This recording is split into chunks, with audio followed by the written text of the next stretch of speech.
തൃപ്പാദം എന്ന പ്രതിദിന പരിപാടിയിലേക്ക് എല്ലാ മാന്യ ശ്രോതാക്കൾക്കും സ്വാഗതം.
ഇന്ന് നമ്മോട് വചനം സംസാരിക്കുന്നത് സഹോദരൻ ഷിജിമോൻ തങ്കപ്പൻ അഷ്ടമിച്ചിറ.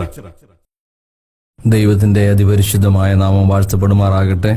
ഈ ഞായറാഴ്ച രാവിലെയും നമ്മുടെ കർത്താവിന്റെ മഹത്വത്തെ കാണുവാൻ നമ്മൾ തിരുവെഴുത്തിലേക്ക് തിരിയുകയാണ്.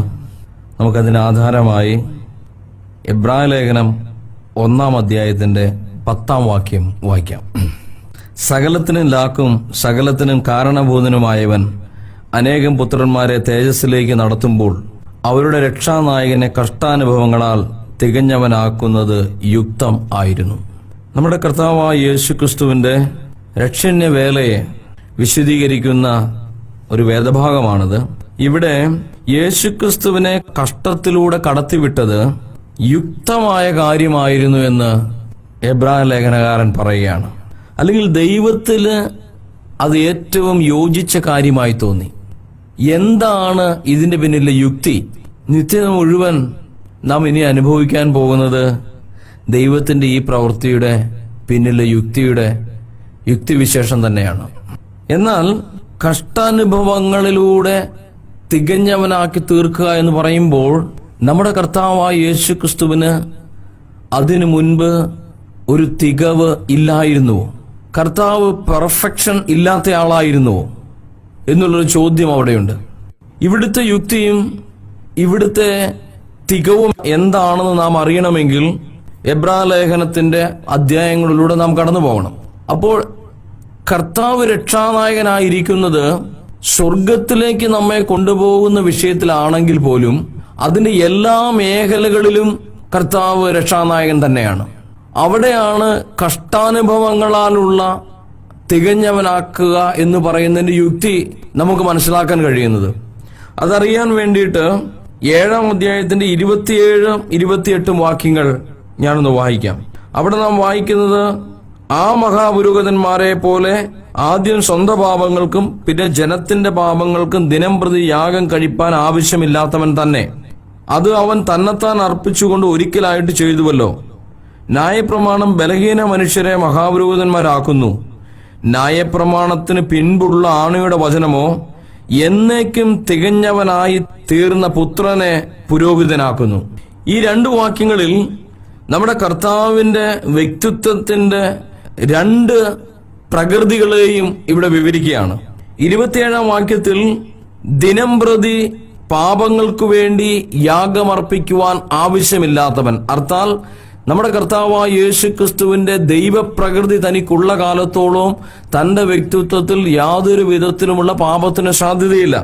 അത് 26-ാം വാക്യത്തിൽ ആ കാര്യം വളരെ വ്യക്തമായി അവിടെ വായിക്കുന്നുണ്ട്. നാം പവിത്രൻ, നിർദോഷൻ, നിർമ്മലൻ, പാപികളോട് വേർപെട്ടവൻ.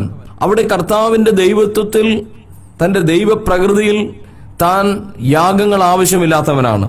എന്നാൽ 23-ാം വാക്യത്തിൽ തന്റെ മനുഷ്യപ്രകൃതിയോടുള്ള ബന്ധത്തിൽ പറയുമ്പോൾ ന്യായപ്രമാണത്തിലെ പുരോഹിതന്മാർ ബലഹീന മനുഷ്യരാണ്. എന്നാൽ ആ ബലഹീനതയില്ലാത്ത പുത്രനെ കുറിച്ച് നമ്മൾ വായിക്കുന്നത് എന്നേക്കും തികഞ്ഞവനായി തീർന്ന പുത്രനെ. തന്റെ മനുഷ്യത്വത്തിൽ താൻ തികഞ്ഞവനായത് എങ്ങനെ? അതിന് എബ്രായ ലേഖനകാരൻ പറയുന്ന വാക്കാണ് നാം ആദ്യം വായിച്ചത്. കഷ്ടാനുഭവങ്ങളാലാണ് താൻ തികഞ്ഞവനായത്. 5-ാം അധ്യായത്തിൽ നാം വായിക്കുന്നുണ്ട്, പുത്രനെങ്കിലും താൻ അനുഭവിച്ച കഷ്ടങ്ങളാൽ അനുസരണം പഠിച്ച് തികഞ്ഞവനായി. യേശുക്രിസ്തുവിന്റെ കാൽവരി ക്രൂശിലെ യാഗമരണത്തിൽ ഒരു പരിപൂർണത കഷ്ടാനുഭവങ്ങളിലൂടെ പുത്രന് വരുത്തിയിരിക്കുകയാണ്. ആ പരിപൂർണത എന്ന് പറയുന്നത് സഹതാപം കാണിപ്പാൻ, ബലഹീനതയിൽ സഹതാപം കാണിപ്പാൻ കഴിയുന്ന മഹാപുരോഹിതൻ ആയിരിക്കേണ്ടതിന് വേണ്ടിയിട്ടാണ്. ആ പൗരോഹിത്യ ശുശ്രൂഷയിലേക്ക് താൻ വരുമ്പോൾ, എന്റെ പ്രിയ ദൈവ മക്കളെ, വിശ്വാസികളായ നാം ചെയ്യുന്ന നമ്മുടെ അനുദിന പാപങ്ങൾക്കും ഉള്ള പരിഹാരമായി താൻ പിതാവിന്റെ സന്നിധിയിൽ നിൽക്കേണ്ടതാകൊണ്ട് കഷ്ടാനുഭവങ്ങളിലൂടെ അവൻ തികഞ്ഞവനായി അതിന്റെ എക്സ്പീരിയൻസിലൂടെ താൻ കടന്നു പോകേണ്ടി വന്നു. അതാണ് നാം കർത്താവിന്റെ മഹത്വമായി നമ്മൾ ഇന്ന് രാവിലെ നാം കാണുന്നത്.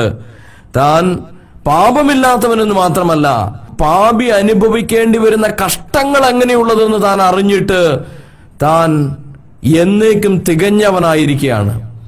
തന്റെ പൗരോഹിത്യം നിത്യപൗരോഹിത്യമായിരിക്കുന്നതിന് പ്രധാനപ്പെട്ട കാരണം അവൻ തികഞ്ഞവനായി തീർന്ന് ബലഹീനരായി നമുക്ക് വേണ്ടി താൻ ഇടിവിൽ നിൽക്കുന്നത് കൊണ്ടാണ്.